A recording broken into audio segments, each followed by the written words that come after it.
going to impact our territory here in Connecticut sometime early tomorrow. Biggest winds look like they'll be from 8 o'clock in the morning to 1 or 2 o'clock in the afternoon. And, you know, primarily the area that's going to see the biggest winds is southeast Connecticut. But as I said, we've been preparing for over a week. We have a very well documented emergency response plan that we've activated. We've had several meetings a day to get ready. All our folks are in place. We've brought in a number of line crews, started really committing and bringing in line crews over the weekend, last weekend. You know, and in these events, as the storms come up through the south, utilities in the south tend to grab the crews first. So we need to make sure we're prepared and understand what the impact will be for us, and then we hire crews ahead of the storm so we're ready. So right now, in the Connecticut area, we have about 750 restoration crews. And then on top of that, we have damage assessors, liaisons, a lot of our substation people, our public safety specialists. So we're ready to go. We're just waiting for the event to happen. You know, on top of that, as I know all you know, last several days we've had very severe extreme thunderstorms, lightning storms. So our folks have been working around the clock dealing with those events at the same time we're preparing. And we've had upwards around 80,000 customers impacted over the last 3 days. Just before this, before speaking here today, we had about 800 customers out in Connecticut. But again, there's forecasts for more severe storms tonight. So, it's kind of a double threat. We got tropical storm, and we're also dealing with lightning storms tonight. Some of the actions we do as we prepare for the storm is communicate.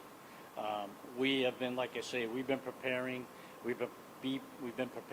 briefs, and we've sent those to PURA, to the state agencies, to communities, and also our customers, right? We want them to understand what we're doing, how we're preparing. And in terms of customers, we really want them to understand what the risks are, and also to, take precautions, charging their batteries, water, first aid kits, those types of things that are common preparations when you have a kind of extreme weather event. Tomorrow, we will officially activate our incident command center. People are in place today. We're having calls, but we'll declare our level tomorrow. We're going to declare, based on what we know right now, we're going to declare a level 4 event, which is event that could have up to 10,000 damage locations, impact up to 380,000 customers, and requires, somewhere between 600 to 1,200 crews. Right now, we don't expect that type of damage, but we are ready. And, what we do is we declare an event, we plan for that event, we put everything in motion, and then once the event happens, that's when we really know the damage, and then we'll adjust as needed. I think the message I have for everybody here today is we're ready. And of course, you can't help compare Tropical Storm Isaias to today's event or the event tomorrow. During Isaias, after that event, we obviously took a very critical look at ourselves and our performance. And again, in my opinion, we did a lot of good things during Isaias. The things that we really are trying to work on to be better is how do we get information up out of the field, out of our restoration teams and our restoration crews, get that in a kind of a format that we can then get it out quickly to regulators, communities, and our customers. And, I think, and we always know this, we know that the state and our communities need our help. They're addressing an event just like we are, and they can't be successful unless we provide the information. And that's some of the things we've really worked on since Isaias. And we expect to put a lot of those in play tomorrow if need be. I'll open it up to questions. So Craig, obviously a very watchful eye is being paid to you guys from state regulators and public officials. Yep. But to the public, why should they trust you after the response that you saw from these things? Well, again, we have a very well-defined plan that we put into action, and I would contend, and I know other people think differently, that we did a good job during these IEs. You know, you have an event where you have 25,000 damaged locations that last 8, 9 days. It's hard for people, it's frustrating for people, and we know that. And it's hard for someone in that position to say, hey, Eversource did a good job. All I can say is we are ready. We have crews in place. And like I say, I think the biggest lesson for me is how do we get information faster and more granular so people understand what we're doing, how we prepare, and when their lights are going to come on. Yeah, I don't want to look backward. Obviously, we're looking forward. But Sure. I just find it interesting. Still, a year later, after people were without power for more than a week sometimes, you're saying that Eversource did a good job responding to ESIS? Major extreme weather events, I can't control those. We are going to have major weather events, and that they're going to do damage to the system. And primarily it's trees, and we know it's trees. We have a very good plan. We have well-trained people, and we will respond the best we can to get people back, their power back, communities back as quickly. But the most important thing is safely. And just one more for you. I've been talking to a lot of customers who say the biggest concern that they have is, it seems like after the cleanup, which obviously costs utility companies money, the rates seem to always go up. So can you commit today to your customers that following the storm cleanup, Eversource will not be petitioning PURA for a rate increase? Yeah, so I'm here to talk about today's event. The way the storms are expensive, absolutely. And, you know, part of what's come out of ESIS is we've been asked to hire crews a lot sooner than we would have under our old plan. And we did that in this event. We've hired crews up to a week that, you know, that we necessarily would be sooner than normal, say. That adds to the cost of these events. There's procedures, process, you know, rate making that will deal with the costs after the event. I'm really here to talk about how we're prepared and what we're going to do. So is that to a the no? event. Cannot commit? As I said, there's procedures, there's processes, there's laws that deal with the cost of events, and that's what's going to dictate how the costs get handled. Craig, can I ask you, so I looked at your storm preparation documents that you sent to state regulators. Yep. I didn't see in those documents exactly how many outages you were preparing for. Well, again, I mean, I saw how many trouble spots, but not how many outages. well, trouble spot. Well, so level 4 event for customer outages is up to 380,000 customers impacted. Once you hit that, then we would go up to a level 3. But when you think about how our plan is structured and how our matrix is structured, it's really the damage that drives the response. So it's trouble spots that drives what level. We look at the forecast, we do an assessment.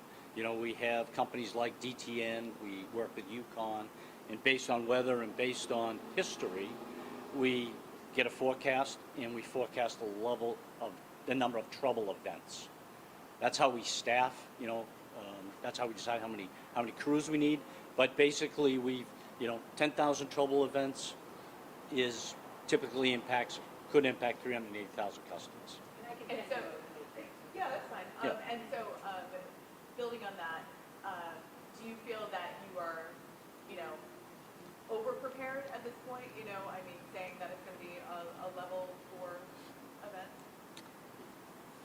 You know, that's always a hard decision, is how much to prepare. Based on our forecast, based on what we see, we are appropriately prepared for this event. And if another thing driving your preparations this time, so since the last storm, there's been new legislation that was passed that says that you have to restore customers' powers within a 4-day period or face penalties. Is Yeah. that driving some of the No. preparations for this storm? It really isn't. You know, I think the one thing that we have done different, we brought crews in earlier, like I said. But again, when you look at our emergency response plan matrix, it's based on trouble locations, and then based on those trouble locations, we estimate how many crews we need to clear those up. In the case of a level 4 event, in our matrix and in our plan that's filed, that's an event that could last from 2 to 6 days. The 96-hour is another penalty requirement, but in all honesty, if tomorrow's event was another Isaias, it's not coming back in 4 days.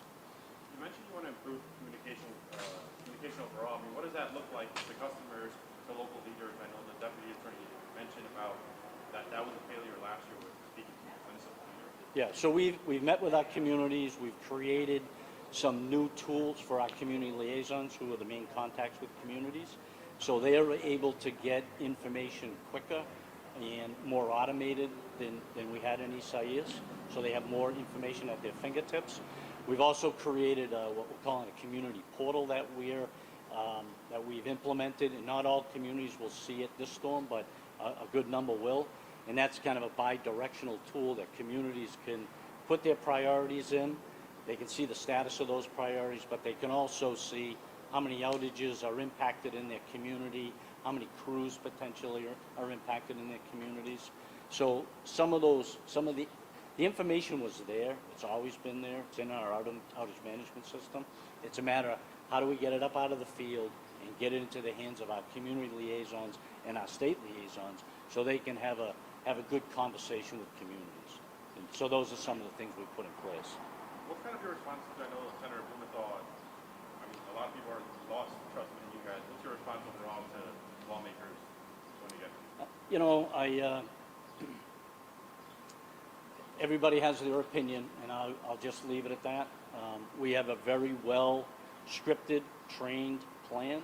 We have a very dedicated workforce who works tirelessly to keep our customers' lights on and put them on when they go out. And I'll leave it at that. And to your credit, I mean, you're the one who stands up here and takes these kinds of questions from journalists. I know about 2 months ago when your new CEO was hired, he said that he wanted to be more visible, more of a public presence. Sure. Sort of try and change the image. Yep. Will we see the CEO, depending on how things go after the storm tomorrow? Yeah, you're absolutely going to see Joe. Joe's been involved with the planning meetings. I've had a number of calls with Joe. He's confident on the preparations that we've made for this event, and you'll absolutely see Joe. He'll do some interviews? You're absolutely going to see him. Yep. You said you've already crews from the outside already. Tree crews, line crews, both? And can you say how many? Yeah, so both. We have about 250 so tree crews, something on that magnitude, and then about 700 restoration crews, and that's our internal crews plus contractors. So about 500 or so line crews. We're actually looking to see if there's an opportunity to get some more. We get crews from other utilities through mutual aid. We have a mutual aid kind of order in your request crews. We have an active order now. Utilities aren't releasing because the storm hasn't hit. But if we need more crews, we have channels to get them. So those mutual aid line crews are not here yet? What's that? Those mutual aid line No. crews are not here yet? No. But like I say, we have about 700 on property, so we have a good amount. And the tree crews, are they doing anything to prepare, like trim trees around power lines, or are you just waiting for the storm? Well, what we usually do and what we are doing is we'll send the tree crews out just to patrol. And, like I say, we've had, unfortunately, we've had some pretty severe thunderstorms over the last few days. So there's always a chance there could be a hanger out there because of that damage. So our tree crews are out patrolling, and where they can, if there's a limb that looks like it could threaten the electric system, they'll grab that before the event happens. And then we are cleaning up some outages from last night, but we also have our other crews out patrolling as well. Are you concerned, Representative David Arconte expressed his concern that the crews that you have, the line crews and tree crews that you have, might be a little fatigued from, there's been a few storms, obviously, over the past few days leading up to this, that they might be a little fatigued. Are you concerned about that? Well, that's why these trucks are here. These line workers are home sleeping. So, we've been working that into our plan all week. We did bring in some crews earlier than normal, so we're actually able to leverage those crews that we wouldn't maybe normally have to do some of the work over the last couple of days. So, you know, we do want people to get rest. We are having them rest. And again, you know, when you think about duration and speed, safety is the most important thing. You know, I think everybody would agree with that. So. And as you know, there are some customers that have very unique medical needs, rely on electricity. Have you identified who those customers are, and are you doing any specific outreach to them? Yeah, absolutely, and that's another thing that came out of Isaias. We have a procedure where we do provide outreach, and during the event, we'll also be providing outreach so they can plan the way they need to. You know, my mother was on oxygen at the end of her life, and I fully understand what someone in that situation feels when the lights go out. So we'll be doing outreach throughout the whole storm to give them the information they need to make plans, and we're giving that same information to the communities. So, okay, thanks everyone.